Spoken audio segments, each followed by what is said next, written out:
Additionally, we also have an ID select. So select ID select, supply it with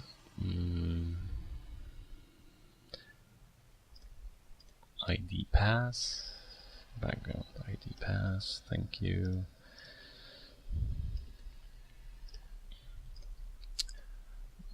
ID pass, reviewing the ID pass. Let's select all of the object in front.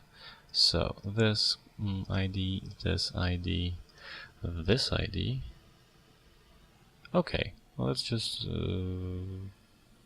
leave it like that without the teapot in the front.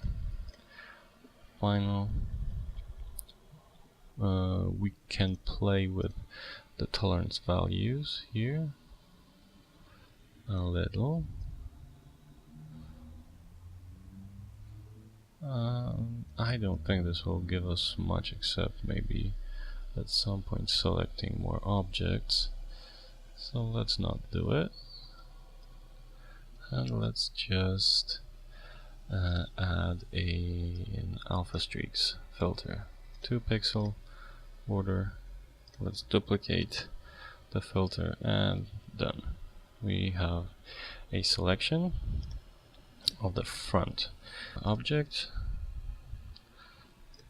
Again, color correction on them. I don't know, let's do it this way, and maybe this way. Why not? Cool. One more thing. Actually, talking about objects in the front, why not select them based on a z-depth pass? So we have z-depth cut filter, supply it with z-depth channel, and here's what we have: front full cut threshold, front no cut threshold, back full cut threshold, and back no cut threshold. So front, it's defaults to 1, so if we dial it down, you'll see things disappearing in the front. We have a no cut threshold as well. If it goes below the full cut threshold, you can see a soft selection here. The same way, the back full cut threshold is set to 0. If you increase it, you'll start seeing things disappear from the back, just like that. Okay, and a no cut threshold is again a soft selection for this. An offset just keeps the selection as it is, but offsets it to the back or to the front, so you can create a z-depth wipe through the scene like this. The mode, I'm sorry, I will rename this. It should be invert, so of course you can invert the effect, so you can cut out the objects. So let's leave it like this. We want to select these guys, so we don't want to lose anything in the front. We just want to cut out the back really. Okay, like this. And let's do a soft selection here. Okay, because for some reason everything in the front gets really blown out. Right, why not?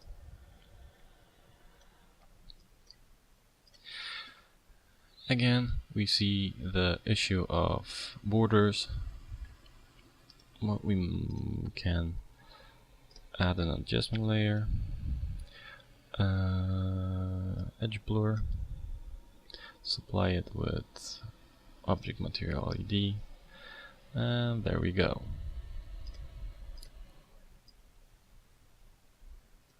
We have successfully blurred the edges of all objects, reducing some artifacts. I hope you can see it. Reduced, full artifacts, reduced, full artifacts. We can also blur it a little bit more, hoping that that will remove the artifacts even more. Maybe less. Okay.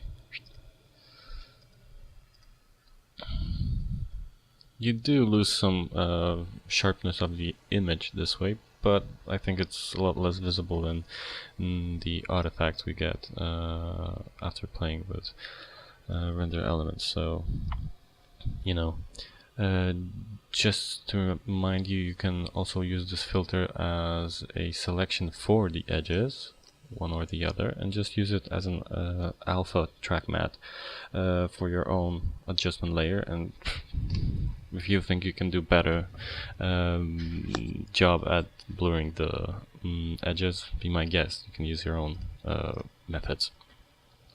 Okay, so we've got this. What else can we have? Let's say we've rendered separately a layer of a walking bug, right? Unfortunately, we forgot about matte shadow materials, mask, or anything that would allow us to composite this bug into the scene. But since we're in the habit of always rendering the technical passes, we have a ZDepth pass on it. So let's use an EFX ZDepth compose filter. Input 2 is for the current layer's ZDepth, so this ZDepth. Input 3 is for the ZDepth of the layer you're trying to mix with, so background ZDepth. And now you can see these layers mix properly. Let me just remove some of these so that we can view it a little bit faster. As you can see, the bug walks behind.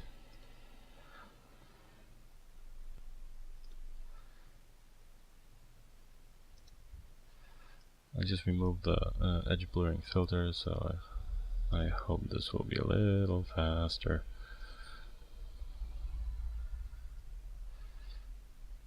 As you can see, we had for the background we have just one layer, one rendering.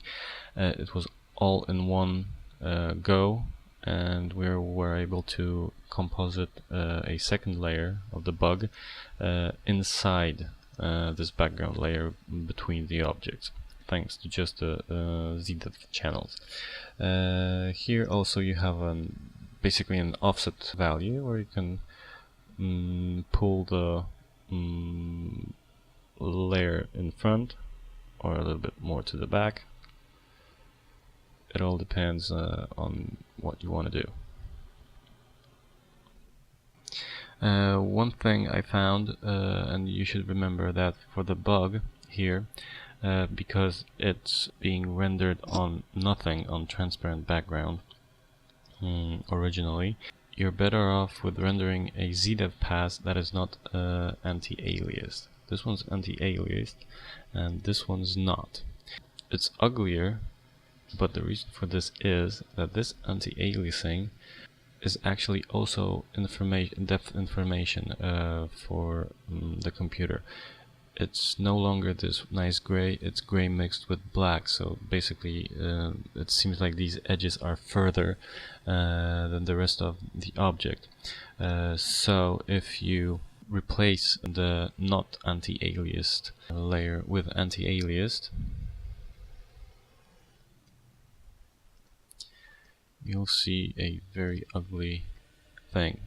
You can see that these edges were actually considered to be way in the back, so they disappeared behind the wall. If you move the entire thing forward, you can see we're getting back these edges back. Unfortunately, there's no way around it. Anti-aliased data again in these technical passes is false data, and please remember to in these situations render a not anti-aliased pass. That's one thing, and also something that's, I'm hoping, really logical. For this to work properly, You should render the ZDepth passes for the background and for the bug with the same settings. So the front plane and the back plane should be at the same depths, so that those two depth passes make sense together. They describe the same space.